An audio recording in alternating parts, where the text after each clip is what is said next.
ilipokomeshwa utumwa, palikuwako mzungu mmoja jina lake West, missionary, padre. Kidogo ana chochote katika mfuko wake. Yeye na bohora mmoja wakati ule alikuwa kwa hapa, nimesahau jina lake.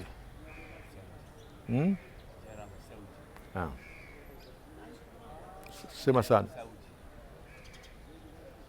Hawa wakachanga pesa zake ndio zikanua uwanja huu, na basi wakashauri kwamba ingekuwa vizuri kujenga hapa palipouzwa watumwa, wajengwe pale pa kumwabudu Mungu.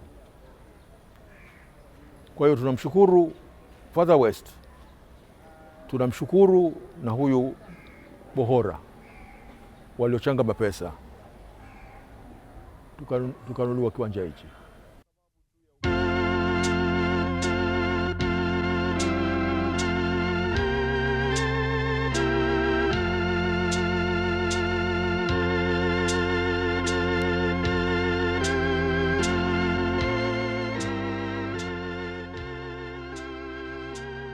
Katika historia ya Kanisa Katoliki hapa Tanzania, mbegu ya Ukristo ilipandwa kwa mara ya kwanza katika mwambao wa pwani ya Afrika Mashariki, visiwani Zanzibar, na mabinti wa Maria kutoka jimbo la Mtakatifu Denis Reunion, ambapo walifika visiwani Zanzibar mwaka 1860 kwa lengo la kueneza dini ya Ukristo.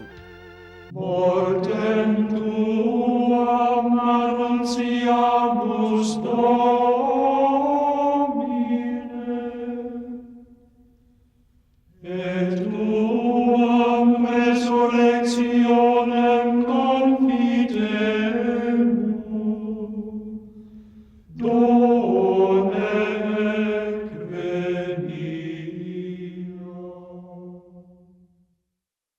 Sasa baada ya kupata lugha ya kuunganisha, walichoanza kufanya ni elimu ya ufundi, kuwapatia wale vijana waliofunguliwa ufundi. Ndio maana walikuja mabruda wa kazi za mikono, wakaja masista wa kazi za maendeleo ya kina mama na kina dada, na mapadi kwa ajili ya imani. Kwa hiyo mabruda walichofanya ni kuwafundisha kazi za useremala, uashi, na tunaambiwa kwamba printing press, mashine ya kuchapa vitabu na kufunga vitabu, yalianzia Zanzibar. Na hii chekechea ambayo tunayo sasa hivi ndiyo iliyokuwa printing press ya kwanza Afrika Mashariki. Nilipokuja mimi nilikuta yale mashine, zile herufi za mashine kwenye udongo, nikaziokota na kutupa na kuanza kukarabati tena jengo ili angalau liwe chekechea. Kwa hiyo chekechea ambayo mnaiona ya St. Joseph sasa hivi ilikuwa ni printing press ya kwanza. Sasa baada ya muda, baada ya kupata waumini wachache wanaokaa na wale wa misionari, wakaanza kutafuta shule ya darasa sasa wafundishwe na elimu nadharia. Kwa hiyo tunaambiwa kwamba hapo nje tunakopaki magari sisi, tunakoweka magari, kulikuwa na seminari ya kwanza.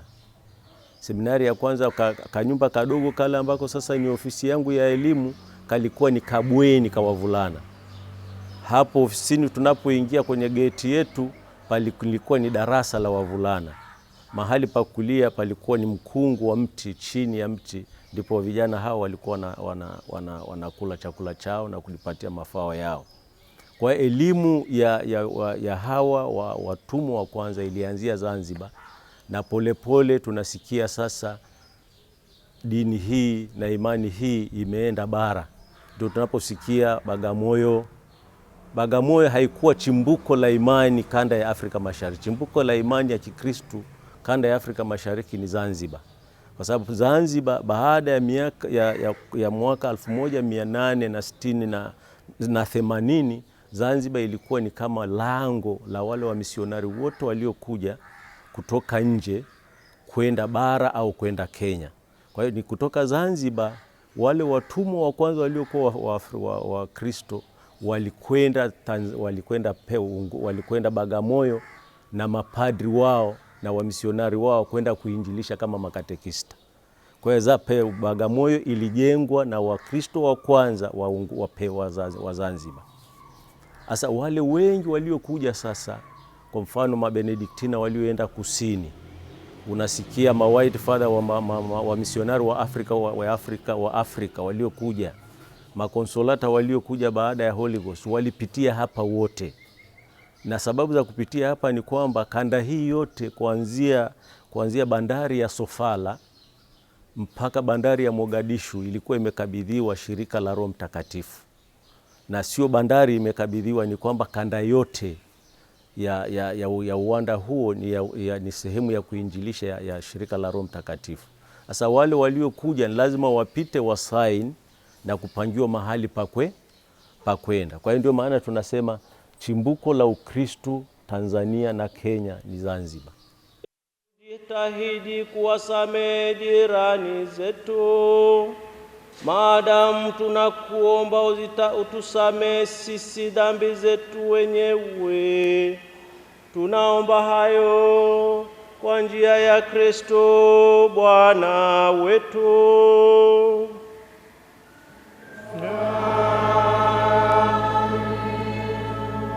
Bwana awe nani.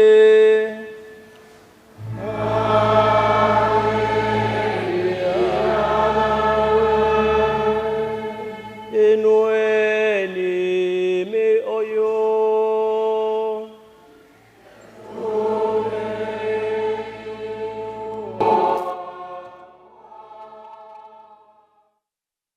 Ukuu wa Mungu. Ukuu wa Mungu ambaye aliwaona wale waliokuwa wakiuzwa na kununuliwa,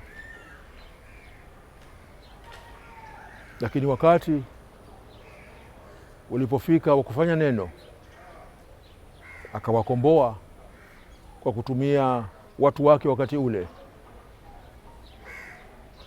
Na kama nilivyosema mwanzo, huo ndio ulikuwa ukombozi wa kwanza. Na sasa watu wale ndio huru, ndio watawala wa mahali hapa. Basi ndio ukuu wa Mungu, ndio wimbo wangu. Nafikiri mimi niseme ni kushukuru kwa mchango wa kanisa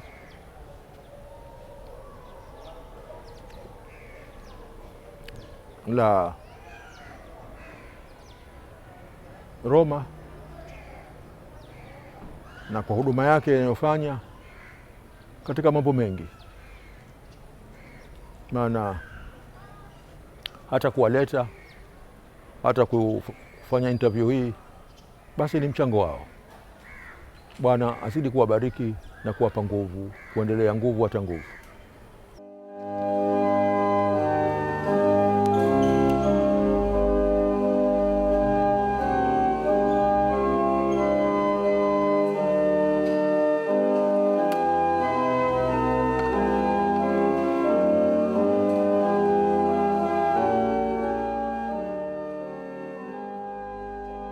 Naitwa Efraimu Joseph Wangwazi.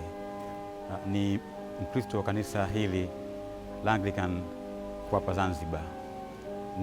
Pia nipiga kinanda kwa hili kanisa kuu.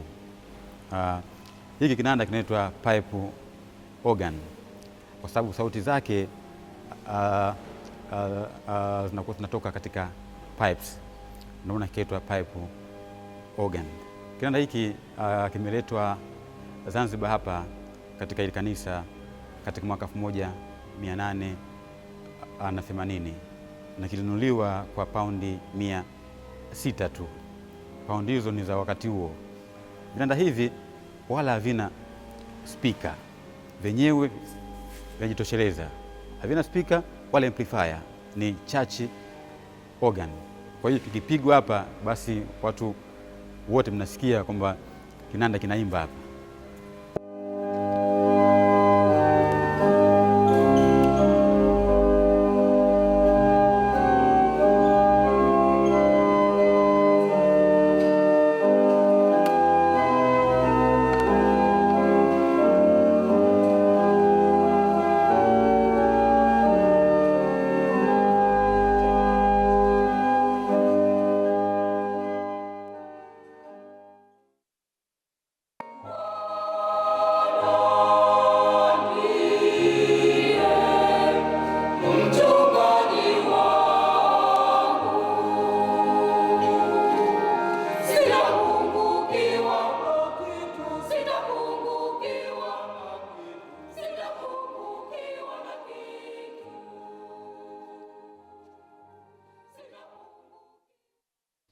Sasa walipokuwa hapa, nieleze tena kidogo, hawakubaki tu kwenye mji mkongwe.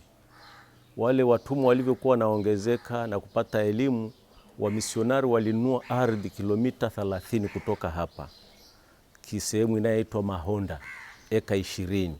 Walinunua minazi na karafuu na migomba. Kule walianza kuhamisha vijana na familia za watumwa wale, wakaanza kazi ya kilimo na kuzalisha. Pale kwenye Mahonda ambayo ni kaskazini kutoka hapa, walitoka tena vijana wengine na familia zingine zikaenda Pemba. Ndio maana imani ya Kikristo ilienda Pemba mwaka 1897. Sasa kwa nini walienda Pemba? Ni kwamba idadi ya watumwa huru Mahonda ilianza kushuka, kwa sababu wengi walienda na wamisionari bara huko Dodoma na Morogoro. Ndio tunasikia kwamba parokia kama Mahonda kule Morogoro 1880 zimeanzishwa. Tunasikia parokia za Tununguo zimeanzishwa. Walioanzisha kwa kweli ni watumwa wa kwanza kutoka hapa. Sasa idadi iliposhuka, mapadri wa misionari wakaona ile sehemu labda haihitajiki tena, ndio wakaanza kuchunguza kwenda kisiwa cha Pemba. Kule Pemba walipofika, bahati nzuri wakamkuta gavana wa Kiingereza.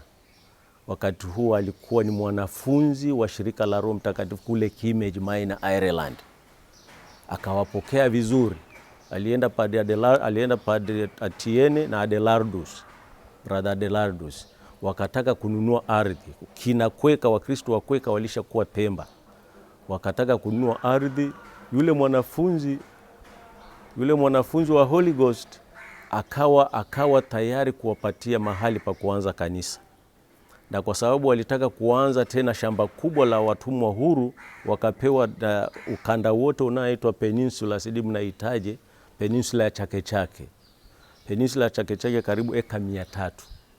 Wakauziwa kwa rupii 3,000. Baada ya kuuziwa ndio wakaanza kupeleka tena wale waliobaki huku wachache, na baadaye wakaamua kuuza lile shamba la Mahonda ili walipe gharama ya kununua lile shamba la peninsula ya Chake Chake.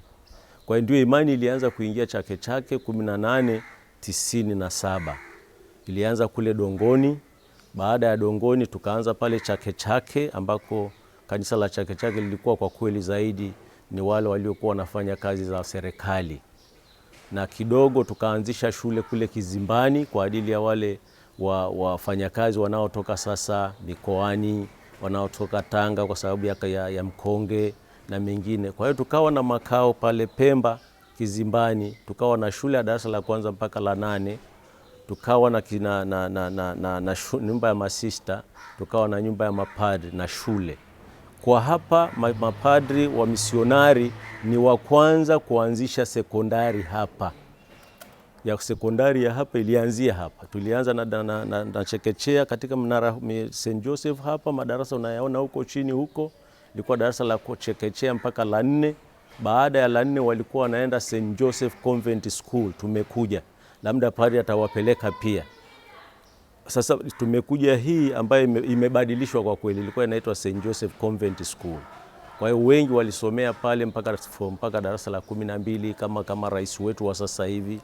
Nasema amesoma pale. Kuna wengi tu wamesoma Rais Amani Karume alisoma pale mpaka form 4. Baada ya hapo ndio akaenda Malawi. Kwa hiyo viongozi wengi walisoma shule hii. Na haikuwa tu ni upande wa elimu ya kuelimisha watumwa, kulikuwa pia hospitali ya kwanza iliitwa French Hospital. Iko kabisa, hospitali ya Wafaransa iko kabisa na hiyo shule ambayo ilikuwa St. Joseph Convent School au tumekuja kwa sasa hivi. Hiyo naye ilikuwa ni kwa shughuli za matibabu na afya. Kwa hiyo huo ndio Ukristo na chimbuko la Ukristo Zanzibar.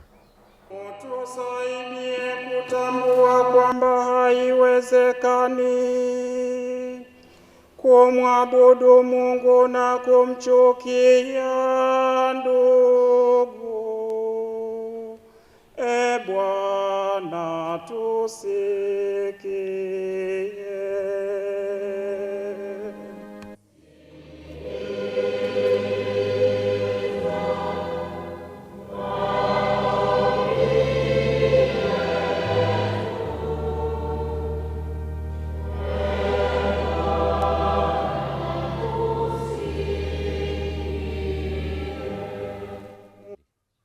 Kwanza kabisa tuelewe kwamba kanisa Katoliki sio kanisa linalosimama, ambalo lina sheria ambazo hazibadiliki.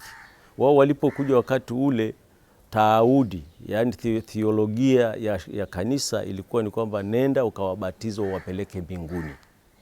Na wale walikuja kwa nia hiyo kwamba wale wa Afrika hawana dini, ni watu wa kubatizwa, unaenda mkawaokoe waende mbinguni. Sasa walipokuja Zanzibar, hiyo nia ilikuwepo kwamba ni kubatiza wa Afrika na hasa wale ambao tayari ni watumwa, ili tuweze kuwapatia ufalme wa mbinguni. Kumbe kuja walishapata tayari kuna Uislamu. Sasa walipoanza kujaribu kuleta dini ya Kikristo, Waislamu tayari walichukia, ndio maana walirudishwa. Kwa hiyo ndio tunasema walifeli kwa sababu hawakusoma mazingira na dini iliyokuwepo na kuanza mazungumzano na dini iliyokuwepo. Ndio maana vikundi viwili hivi vilishindwa. Salus horum virtus quoque, sit et benedictio.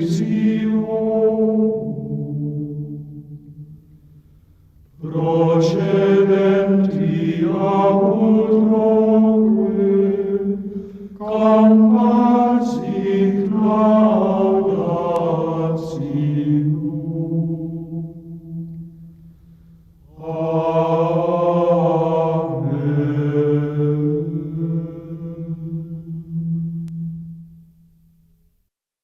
Yapo mengi kwa kweli, yapo mengi pamoja ya kwamba mengi yamefunikwa. Kwa mfano kwenye kanisa hili kuu la Mtakatifu Yosef, wamisionari nilikuambia walikuwa wanaenda pale Anglican kununua soko la watumwa, na kuwaleta katika kituo. Na kwa sababu walikuwa wanaenda sokoni na wale wanaotafuta watumwa wa kupeleka nje, nao kwa bahati mbaya walifananishwa nao. Kwa mfano sasa hivi tu nitakuonyesha kwamba kulikuwa na gereza la wale ambao watumwa walikuwa wakimbie, kwa sababu nilikwambia kwamba nyumba hii imenunuliwa kwa mtu kwa landlord ambaye kazi yake ilikuwa ni kununua watumwa na kuuza, na wakati huo kununua na kuanika karafuu.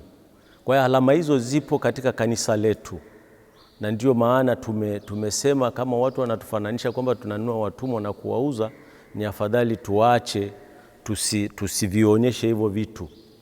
Kwa hiyo alama zipo. Alama zingine ambazo zipo ni mashamba ambayo tumenunua na vijiji vya watumwa ambavyo vimeanzishwa. Kwa mfano Mahonda niliko kuambia kwamba ni shamba la watumwa waliokuwa huru. Hatukuuza ardhi yote, bado tuna sehemu ambayo inaashiria uwepo wetu katika utume ule. Ukienda Pemba pia utaona alama kwamba Dongoni mpaka sasa hivi linafahamika ni shamba la misioni, kwa sababu mpaka sasa hivi kuna vizazi vya wale watumwa huru wanaoishi. Hawapo kule lakini wanaishi kwingine. Kwa mfano pale Dongoni ambaye ni shamba la watumwa huru, ile nyumba ya mapadri bado imesimama. Unaweza kuona magofu ya hospitali, unaweza kuona magofu ya shule, unaona magofu ya nyumba za watumwa wale na bustani zao. Kuna minazi mingi tu ambao watumwa waliotesha na ipo kule. Miti ya karafuu pia bado ipo. Kwa hizo ni ishara ya kwamba kulikuwa na watu walioishi katika sehemu hii. Kwa mfano ukisoma historia ya Pemba utasikia vita kati ya Waarabu na Wareno, ambayo tayari Wareno walifukuzwa wakaondoka. Utaona pia hapa yale majaribio matatu niliyozungumzia, mawili yalifeli, ni kwamba waliondoka. Kwa hivyo vipingamizi vilikuweko, kwa sababu kuja kununua watumwa na kuwafanya huru ni kama unataka kuua biashara ambayo wakati huo ilikuwa inaonekana ni biashara nzuri ya kuingiza kipato. Kwa hiyo mapingamizi yalikuwepo.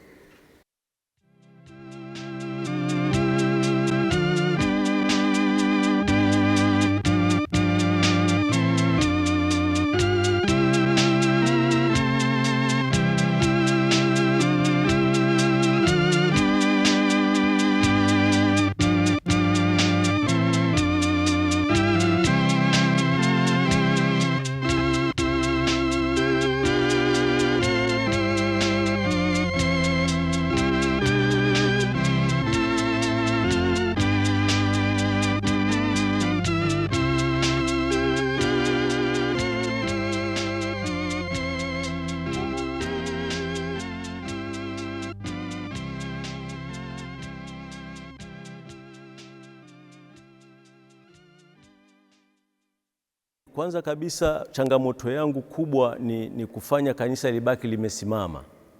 Pamoja ya kwamba nimekueleza kwamba ni urithi wa ulimwengu na serikali na tume ya mambo ya kale inaliangalia, hawaliangalii kwa kulimaintain.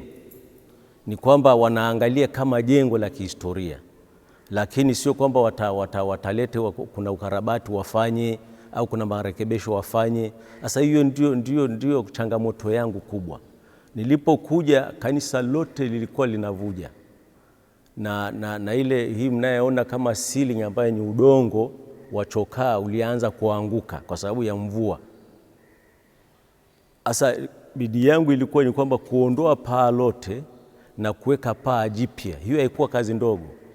Kukusanya karibu milioni 160 uweke paa jipya ni kazi karibu ya miaka 10.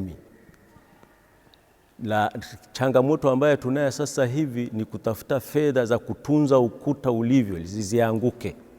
Angalau zibaki zilivyo na kulipaka rangi ili angalau ile picture yake na ule uwepo wake uwepo bado. Hiyo bado ni changamoto yangu na yetu kwa kweli kijimbo. Na kama unavyoelewa, jimbo la Zanzibar halina waumini wengi waseme kwamba utafanya harambee, utafanya michango, uweze kupata fedha za kurepea au kukarabati jengo kubwa la namna hii. Hatuna njia nyingine ya kuweza kupata msaada wa kuweza kulikarabati isipokuwa kuuliza watu nje wenye nia nzuri na kuuliza wafadhili ambao wanaona umaana wa historia wa kusaidia angalau lisimame lilivyo. Kwa sasa hivi pia tunajitahidi sana, tumeshamchagua padri wa kukusanya historia ya kanisa hili. Ameshaenda Bagamoyo tayari kukusanya kama kuna documents ambazo zimepelekwa kule. Ameshaenda kwenye nyumba kuu ya shirika la Roho Mtakatifu kule Seville, Ufaransa, kuangalia kama kuna documents na taarifa ambazo hatunazo hapa ili aweze kukusanya na baadaye kufanya photocopy tuwe nazo. Sasa hivi tunaanza kuunda kitu kama kanyumba kama kumbukumbu kwa vile vitu ambavyo tumevipata hapa na vingine ambavyo tutavichukua ili mtu akija tuweze kumpa historia halisia ya kanisa letu.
Kwa kweli wamisionari waliotuletea hii Injili ya Kristo walipata matatizo mengi, hasa kabisa kwa wakati ule. Haya ambayo tunaishi sasa hivi hayakuwepo. Kwa mfano kutoka katika nchi zao, nasema wametoka Ufaransa wengi, mpaka kuja kufika kanda hii ya Afrika Mashariki ni miezi. Nasikia wale wamisionari wa kwanza walisema tulikuwa tunakaa kwenye meli miezi 6. Na wanapokuja hawajui lugha ya mahali. Kwa hiyo changamoto waliopata kabisa ni changamoto ya lugha ya kuwasiliana na wale wenyeji waliokutana nao. Changamoto nyingine ni magonjwa ambayo walikutana nayo katika kanda hii yetu ya Afrika ni magonjwa tofauti kabisa na yale ya kule kwa Ulaya. Kwa hiyo wengi walikufa wakiwa vijana kwa sababu walikuwa wengine miaka 25 wamefariki baada ya muda mfupi tu, lakini walibaki wale walioweza kuishi kwa muda mrefu. Matatizo lingine ambalo walikutana nalo ni tamaduni. Wao walikuja na wazo la kwamba ni kubadilisha watu waingie kwenye dini yao na waokoe waende mbinguni, lakini hawakufahamu watu wale tamaduni zao zimeshikana na dini asilia yao. Kwa changamoto waliopata ni kwamba haikuwa rahisi kubadilisha watu kuingia kwenye dini ya Kikristo kuendana na sheria za Kikristo. Hiyo ni changamoto ya tatu. Changamoto nyingine ambayo waliipata ni utawala wa Waafrika wakati ule. Hawakuwa na serikali ambao unaweza kufanya nayo mapatano, na mapatano haya yakawa ni ya kudumu. Unafanya mapatano na labda na chief moja, baada ya mwingine ukitoka ukaenda kwa mwingine inakuwa vigumu. Mahali ambapo alipata urais kidogo ni Zanzibar, kwa sababu kama sultani amewapatia ruhusa mara moja, ruhusa hiyo ilikuwa inawawezesha kufanya walichokuwa wanaweza kufanya, lakini walikuwa pia wamezuiwa kwenda zaidi ya kile walichoruhusiwa. Hawakuwa na uhuru ambao sisi tunao wa kuingia kila mahali na kuzungumza na kila mtu na kuhubiri dini yao, kwa sababu watu tayari walikuwa na dini. Kwa hiyo hawakutaka wawabugudhi kwa kuweka dini yao pale. Kwa matatizo hayo waliyaishi. Lingine ambalo linaendana na haya matatizo ni kwamba walishindwa kuona tunu za dini mahalia, sio ya Kiislamu tu, hata za wale wenyeji. Kwa mfano wale watumwa, hawakujua kwamba hawa watu wana dini yao, pamoja ya kwamba haijaandikwa. Kwa hiyo naye ilikuwa changamoto. Kwa hiyo ikawa hata wale ambao walikubali kuingia katika dini yao, wale watumwa walionunuliwa wakawa huru, waliishi kwa sababu hawakuwa na njia nyingine, lakini waliishi wakikumbuka walikotoka ili waishi kitamaduni yao. Kwa hiyo wakawa ni watu wanaoishi kama dini mbili kwa wakati mmoja, ambaye kitu hicho mpaka sisi sasa wamisionari wa usasa huu tunakiona bado. Tunakiona kwamba watu wanabatizwa, tunadai ni Wakristo kabisa, wanashika imani ya Kikristo, lakini hapo wana imani ya tamaduni zao. Sasa hicho ni kitu ambacho pia bado tumekirithi na tunakiendeleza. Hiyo ni changamoto ya kanisa kwa kila siku. Sasa lingine ambalo la changamoto nyingine nayoiona ni kwamba ni ule utambuzi wa kujua kwamba dini ni majadiliano na dini na watu wengine. Ni majadiliano na kila mtu unayekutana naye, sio kupeleka tu, unapokea na kuchukua. Kwa hiyo unapeleka kama kuna nafasi unachukua pia. Hilo halikuwa sana, kwa sababu walipata watu ni maskini, hawana njia, kwa hiyo waliona ni watu wa kupokea. Kwa hiyo kule kupokea kwa wale watu ilikuwa kidogo sana. Kwa hiyo naye ilikuwa changamoto kwao.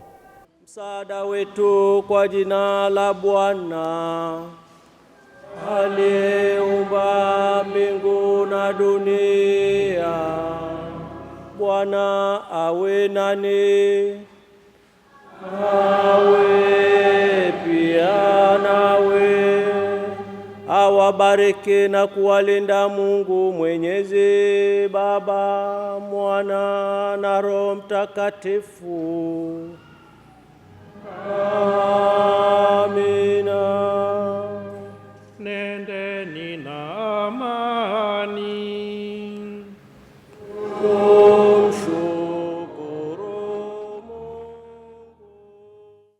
Ujumbe ambao ningependa kutoa kwa kweli ni kuhifadhi historia ya kanisa, sio Zanzibar tu, popote pale.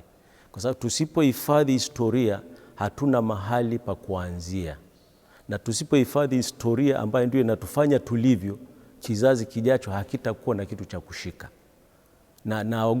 Nachelea kusema kwamba kwetu hapa historia haikaziwi sana. Kuna sehemu nyingine ya historia kisiwani haifundishwi, lakini ningetamani sana kwamba tuwangesoma historia ilivyo.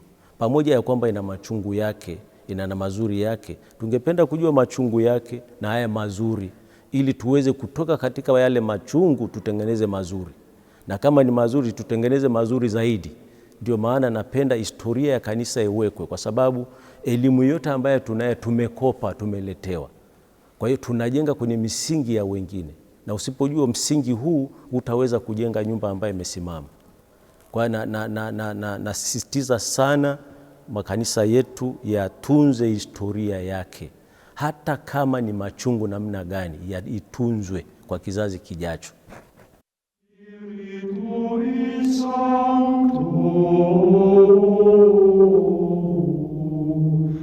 Tribus honorum.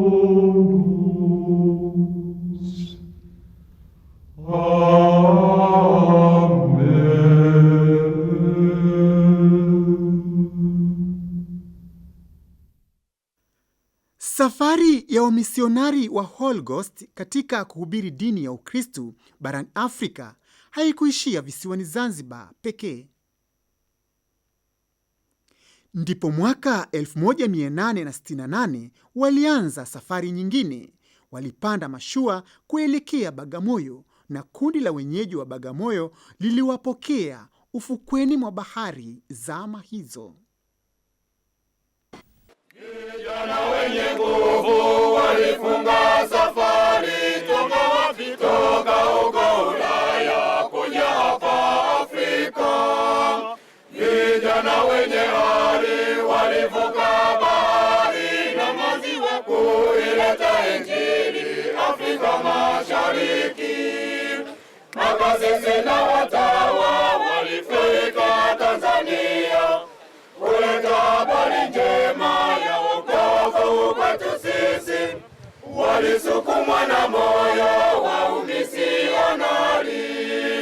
Makasisi na watawa walifika Tanzania kuleta habari njema ya wokovu kwetu sisi. Walisukumwa na moyo wa umisionari.